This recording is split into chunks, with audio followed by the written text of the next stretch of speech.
There's multiple ways to get every single math question right on the digital SAT. When you go and you look at the College Board's explanation for the problem and you're thinking, well, I would not be able to think of this.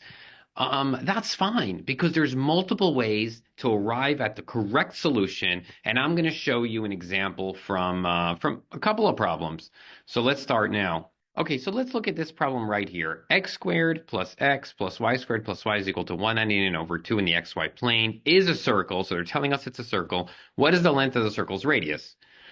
So initially, we know that if we want to do this algebraically, we know that the equation of a circle is in the form x minus h squared plus y minus k squared is equal to r squared. Okay? And then you have to ask yourself, well, it's not in that form, so then you have to make it in that form by completing the square. So you have x squared plus x plus y squared plus y is equal to 199 over 2. Now, to complete the square, you take the b value, you divide it by 2, and then you square it. And then you can add it to both sides. Because I can add to both sides the same number without affecting the equation. But what I'm trying to do is make it so that I can complete the square and make it so that it looks like the equation of the circle. So in this case, the b value, which is the one in front of the x, is a 1. I divide it by 2, that's 1/2. And I square it, and that's going to give me 1/4. And I add 1/4 here. Same thing for the y value. 1 divided by 2 is 1 over 2 squared is 1/4, and I add 1/4.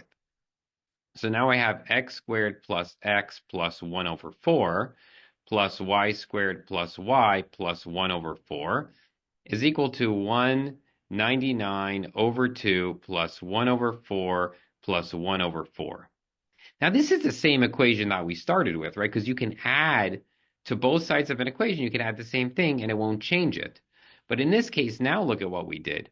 We made it so now we could very quickly complete the square. So this becomes x plus 1/2 squared, and this becomes y plus 1/2 squared is equal to, and now I just add up this is 199 over 2 plus 1 over 4 plus 1 over 4 is just 2 over 4. 2 over 4 simplifies to 1/2. So that gives me 200 over 2. And what's 200 over 2? It's just 100. So I have x plus 1 over 2 squared plus y plus 1 over 2 squared is equal to 100. So now I completed the square, so I now have it in this same form. And that's the form we know, and that's the form of a circle. So we know that the center of a circle is negative 1/2, comma, negative 1/2, right? Because it's x minus h squared plus y minus k squared is r squared, where hk is the center of the circle. In this case, it's plus 1/2. So the center of a circle is really the same as x minus 1/2. So it's minus 1/2 minus 1/2. And the radius is 10. All right, so that's a long, convoluted algebraic way of solving it, and that's perfectly okay to solve it that way. So now let's think about it. Can we solve it any other way? Well, yes. I mean, you have access to Desmos, so that's certainly another way that you can solve the equation. So let's do that right here. So we have x squared plus x plus y squared plus y is equal to 199 over 2.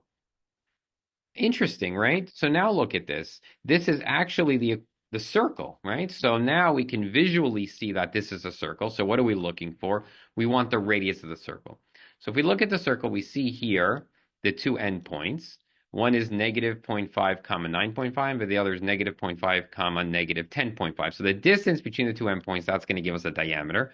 Diameter is going to be 20, and the radius is going to be 10. So just like that, we solved.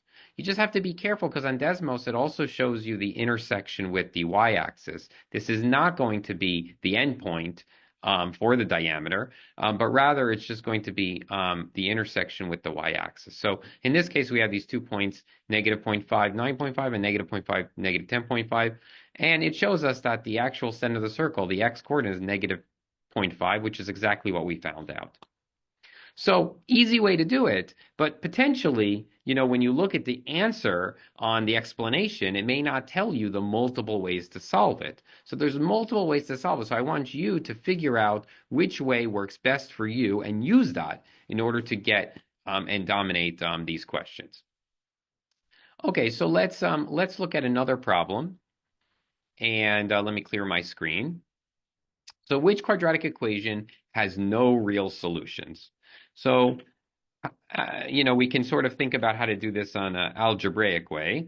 How do you know if something has no real solutions? It has no real solutions if the discriminant b squared minus 4ac is less than 0. So if b squared minus 4ac is less than 0, then you're going to have no solutions. So in this case, all we have to do is just try each of these answer choices. In this case, let's start with A. We have B squared is 14 squared minus 4 times A, which is 1, times C, which is negative 49. And, we can use our calculator. 14 squared is 196, and 4 times 49 is 196. But in this case, it's negative and a negative. So it's 196 minus 196. So that's just going to be 196 plus 196. And of course, that's going to be greater than 0. So it can't be A. So now we look at B. B is same thing, 14 squared. So negative 14 squared, which is the same as 14 squared, minus 4 times 1 times positive 49. So in that case, you have 196 minus 196, and that's equal to 0. In that case, a lot of students would answer this, but in reality, if it's equal to 0, that will give you one solution. If it's less than 0, that's when you have no solution. So in this case, that's still not going to be an answer. So let's try C. C, it's going to be negative 14 squared, which we already calculated, minus 4. In this case, there's a 5 here, times 5 times negative 49. So negative 14 squared, we already know, is 196. Minus 4 times 5 times negative 49. So negative 4 times 5 is 20. 20 times negative 49 is going to be negative 980. So now you have a negative and a negative, so that's going to give you a positive. So that's definitely not going to be right. So you know the answer is D, essentially, but you have to really calculate it in order to make sure it's right. You didn't do another, mathematical error.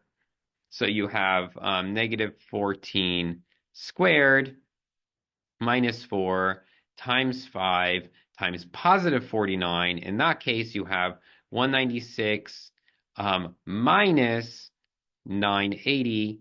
And for sure, that's going to be less than 0. And there you go. You can answer D, and that's the right answer.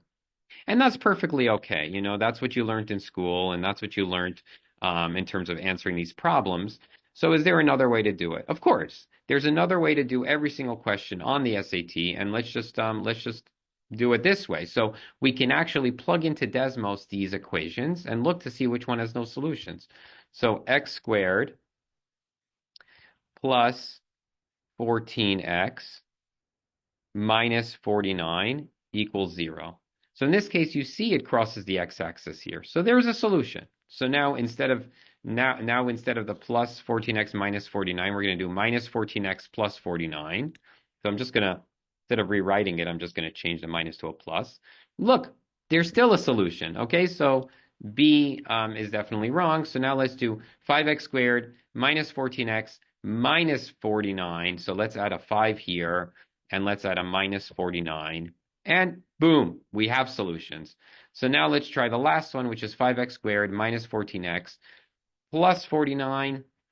There we go. It's empty. There's no solutions. It doesn't cross the x-axis, so you can safely answer D as the right answer.